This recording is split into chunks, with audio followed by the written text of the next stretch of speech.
Hello, everybody. Hey, this is Todd Bullis. I'm an abolitionist here in Denton County, precinct chair, 2031. I've been involved quite a bit with Alan West lately and James Dickey quite a bit. He's in my area. Shows up to most all of the events. I wanted to address the abolition movement and what's going on with Alan West and what's going on with James Dickey here. So on the 10th of July, this last week, I went to a meet and greet with Alan West. I had met him before, talked to him a little bit before. I know a lot of other abolitionists have in the past talked to him. Bradley from AATX had done a poll with him, or what's your beliefs? And basically, Alan West is a courageous lieutenant colonel, a really good man. I really like him a lot. But his position historically has been like a Texas right to life position, a pro-life position, which is basically a regulation position, moving the ball down the field, right? But never ever getting anything done, right? That's the pro-life movement. They're just a regulations movement. So I got the opportunity to meet with Alan, who is running for the Republican Party of Texas chair in opposition to James Dickey, right? And so anyway, I know the conservatives, the hyper conservatives in Denton County, which I'm one of them, those with the biblical worldview, are very disgusted and not happy with James Dickey at all, right? Because he's become an Abonite. He's in the know and he's with the big boys. He's basically left the grassroots movement. All right, everything from the gun stop laws going on with Bonin, Jeff Leach, even with the convention and the masks, he's not, taking care of the people that put him into power, right? That helped him. So he has abandoned the grassroots movement. He's a full-time politician that has become an Abonite.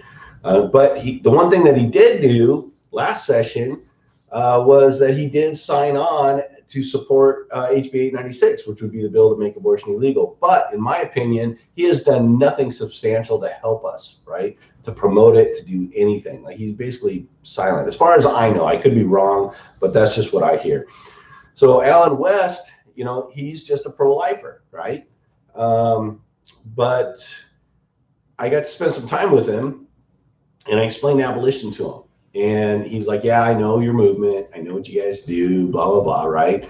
And he's like, I'm going to have a big session where I talk and then people can ask questions. Can we do it then? And I said, no, please, can we do it now? Can we talk now? Because I don't want to ask you these things publicly because I want to try to persuade you away from your heartbeat position, right? And he said, okay, all right, let's talk. So we talked like 15, 20 minutes. It went really well, but he pretty much held, he has scales over his eyes. He can't really see or understand the abolitionist position and how the heartbeat bill opposes abolition. It keeps slavery legal. It keeps abortion legal, right?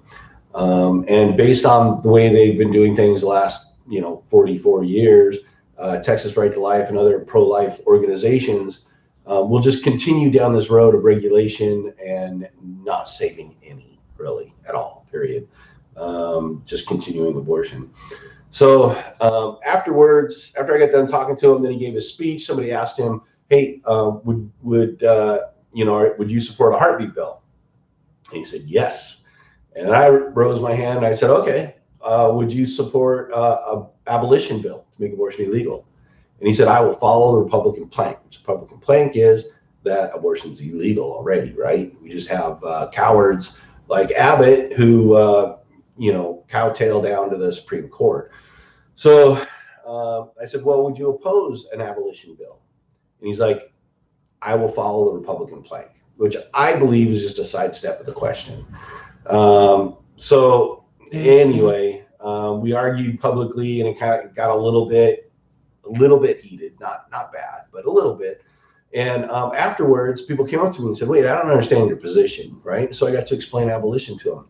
And the funny thing was, is people didn't really understand it. Again, they have scales over their eyes because they've grown up in a church, they've grown up with a pro-life position, right? Which is basically there's a two world kingdoms view. There's nothing we can really do about it. We just have to try to save some, regulate, and just keep the good fight going, right? That's their basic position. And most people think that, like Texas Right to Life and other organizations, want to make abortion illegal, but they don't. And they're even coming up with bills and planks and legislative priorities to make sure that abortion will never be a crime. Never be a crime. Okay, people like Abby Johnson and Texas Right to Life. They never want abortion to be a crime for the mother, ever. So anyway, I told these people, I said, okay, look, let's stop talking about child sacrifice, because we've all, including myself, dehumanized these kids to where we're talking about something that's more political, right? Let's talk about rape. If rape was legal, tell me the legislation that we could use to regulate rape well and do it in a way in which honors God. Tell me.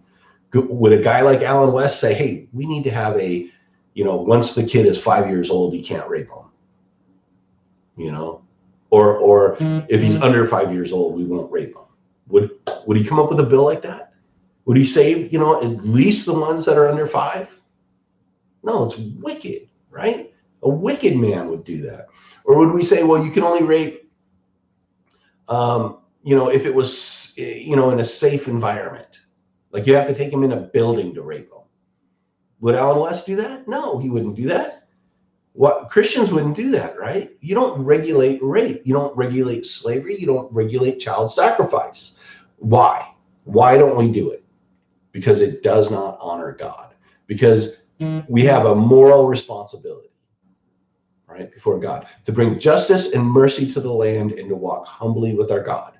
That's what we're supposed to do, not regulate abortion.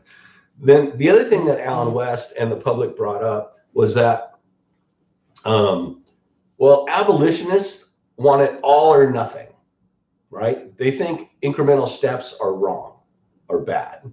And you know what? That is completely untrue. That is a false argument. That's guys like, Texas Right to Life or other people, other pro-life groups are just falsely attacking a biblical worldview, an abolitionist worldview. We believe in incremental steps. Everything has to be done incrementally. We have to get out of bed in the morning, brush our teeth, get dressed, go do the work, right? We go to the abortion clinics. We save some, right? We save one at a time. We do that. Those are incremental steps. We also believe that, like Texas or Oklahoma will become the first state to make abortion illegal. Not the whole world.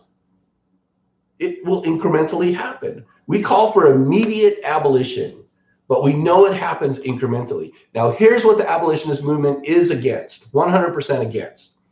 Incremental steps that cause us to sin, cause us to make God upset with us, right? So we don't say like, okay, well, if it's a girl, we can abort it. But if it's a boy, we can save it. Or we don't say, well, if it has, a disease, we can kill it. But if it doesn't have a disease, we can't kill it. Or if it has a disease, we can't kill it, right? All these crazy things that the pro-lifers do, right? Why should we not kill children? Because God has dominion over man, right? They're created in the image of God. All right. So anyway, I kind of got off topic here. So we actually went and I disproved the whole incrementalism with everybody. And the rape issue, I saw something happening in Alan West's campaign manager, Lisa.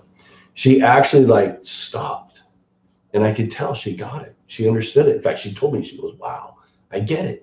I understand now. We need to get you to spend more time with Alan West. We need to get this argument out to him. I know he would agree with you. I know it.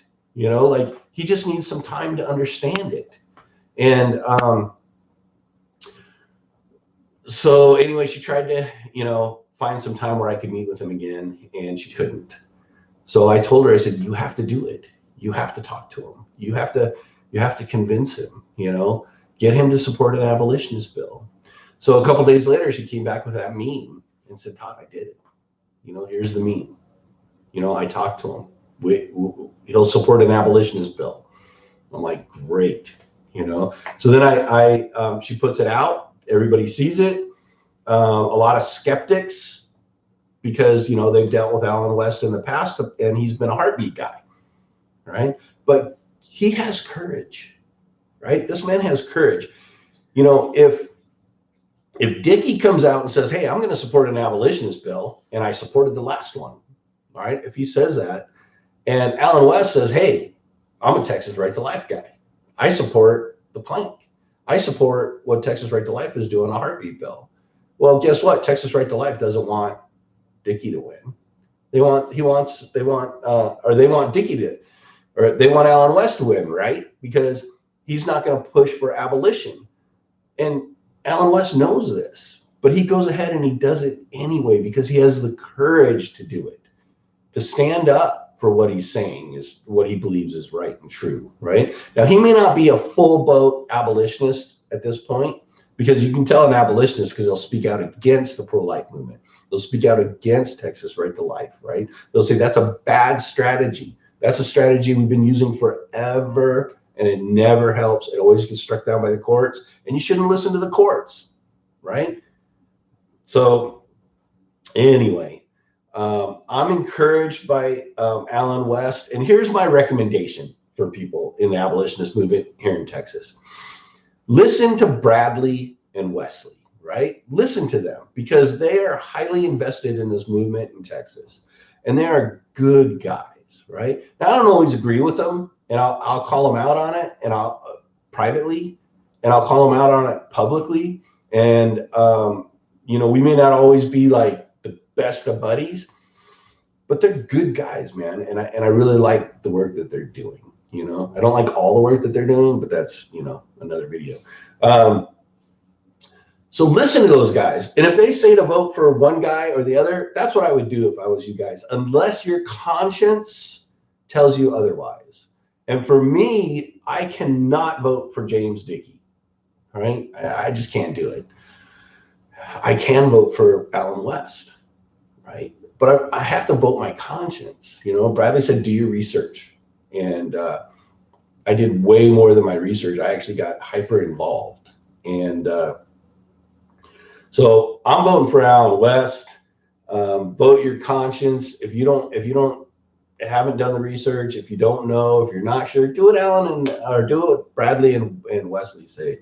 But I hope to see more. I just got an email from Lisa saying that there's going to be another meme coming out. I hope that's going to be the case. I know she's going to try, and hopefully it'll clarify some of these things for you guys. But don't give up. This is good work. It's great work. We've planted a lot of good seeds over the last few years. And anyway, so God bless, and hopefully more people get involved in the Republican Party and become chairs and do this work, and we can make abortion illegal, make it a crime, right? All right. God bless.